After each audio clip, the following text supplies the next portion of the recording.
Hey everyone, welcome to the channel.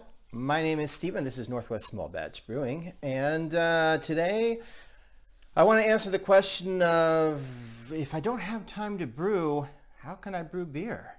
I mean, it takes 6 to 8 hours to brew beer on a brew day. I don't have time for that. I don't have time on the weekends to do that. I'm here to tell you there is a way, because I do it, and I'm going to sort of explain to you my schedule of brewing so I can explain how you can brew and still have your weekends free. So before we get started, this channel is all about home brewing, from start to finish brew days to, breaking down the brewing process into different steps. If you like that kind of thing, it would help out a lot if you do that little YouTube-y thing and look down and hit the subscribe button. And it would help me out a lot. And of course, it helps keep me motivated to keep putting out new content. So let's get started. I'm going to go ahead and open this Wayfinder decocted Dunkelweizen.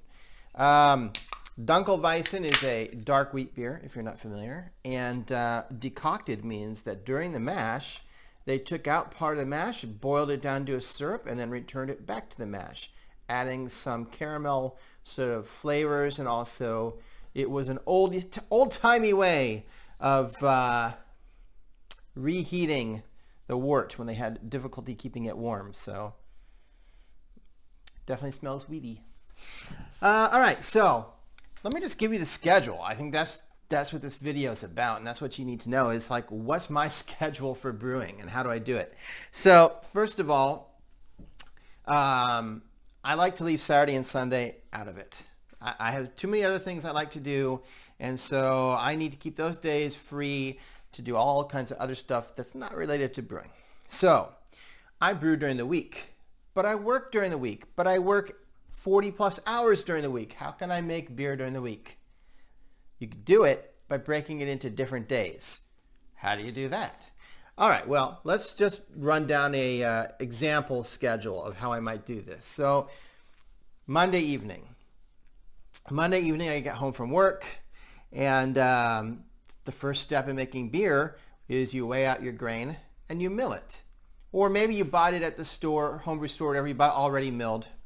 Either way, somehow you get your grain that you're going to use for your recipe milled, right?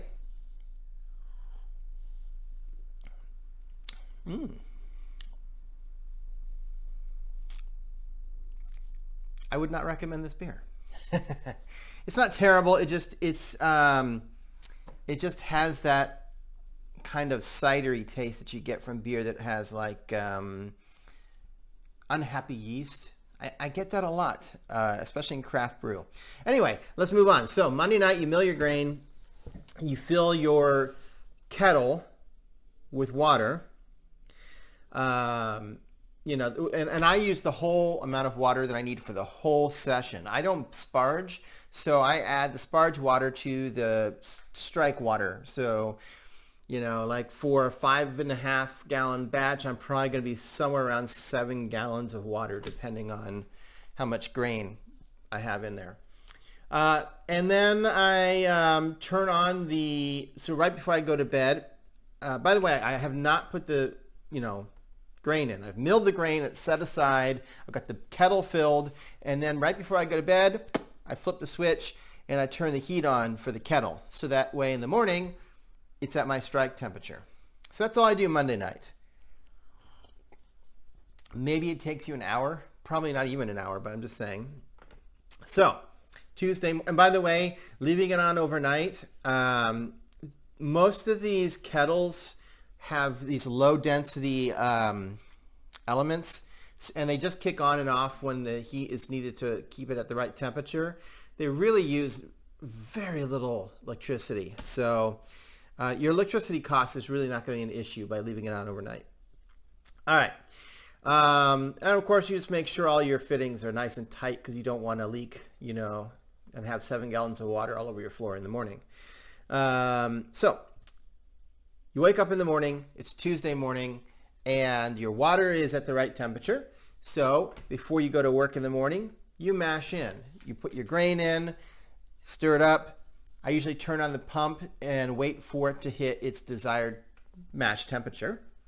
And then I turn the pump off, but I leave the kettle on.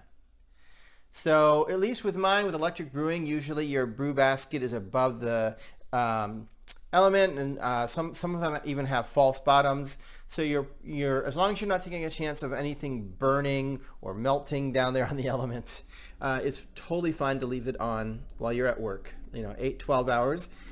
We call this an overnight mash, except that instead of doing it an overnight mash, wow, I don't know if you guys can hear that. There's a huge plane or something flying overhead of my house. Always something during my videos that's making noise. So it's not an overnight mash, but it is essentially the same thing. It's an at work mash. So Tuesday morning, you've mashed in, you've got it to the right temperature, and you turn off the pump and you leave it. Some people turn off the temperature, they don't leave it turned on. Some people just wrap it up in blankets and leave it. I like to leave it on because it keeps it at the right temperature for your mash temperature, and I just feel better about it. By the way, if you're worried about this creating tannins, this overnight mash, this 8 to 12 hour mash, it doesn't, or at least it's not perceptible. In commercial brewing, it may be different when you're talking about these large quantities. In home brewing, you have to remember not everything translates across from commercial brewing to home brewing. In home brewing, it just isn't an issue. They've done experiments over at Brewlosophy on this, and lots of people do overnight mashes. And people have come before us and done this and proved that it doesn't create any issues or tannins or anything. So in fact, what you might end up with is better efficiency because you're getting every last bit of sugar that you could possibly get out of that grain. All right, so that was Tuesday morning that you mashed in. You get home from work on Tuesday, and Tuesday evening you do your boil. That's probably going to be your longest part of your process, and that's going to take you most boils are 60 minutes, some are 90, but you're already at mash temperature. It shouldn't take too long to get it up to a boil. You're draining your grain, you're raising the temperature while the grain is draining, and then you do your boil, you add your hops when you need to add them. When the boil is done, you remove the hops, and you turn off the element, and you let it cool down naturally on its own to 170 degrees Fahrenheit. And I'll put it on the screen somewhere here what the Celsius is. The reason I say 170 Fahrenheit, because that is the coldest you can go and still be pasteurized, really. So once you get below 170, now you're in the danger zone. So at 170, you put the lid on the kettle. You wrap saran wrap tightly around it to try to keep as much potential anything getting in there out. Again, this has been done countless times by many people. This is how I normally brew. And you just let it sit overnight. You just let it sit overnight. So it's a no chill. So but by the time you wake up Wednesday morning, you should be at pretty close to pitching temperature, around 70, 75 degrees. And you can then move it into your fermenter, pitch your yeast, throw it into a fermentation chamber if you have it. And that's it, you're done. So Wednesday evening through Friday, you can just slowly each day do a little bit of cleaning to get the kettle cleaned up and get everything else cleaned up from your brewing process. And you're done. The weekend is free. You've brewed an entire batch of beer. It's already fermenting by the weekend. Boom, daddy, you're done. You're going to have beer and still have time on the weekend to go hiking or whatever it is you want to do. So that's how you can break up your brewing day by taking advantage of no chill and also taking advantage of overnight mashing. Yeah, give it a try. It's been working for me for a long time. It allows me to brew without having to have like a 6 to 8 hour brew day all at once. And I like it. It works for me. So at any rate, I hope that helps, that you give it a try, and that if you were thinking you didn't have time to brew beer, maybe this helps you figure out a way to do it. So cheers. I will see you in a week for another video. And until then, happy brewing.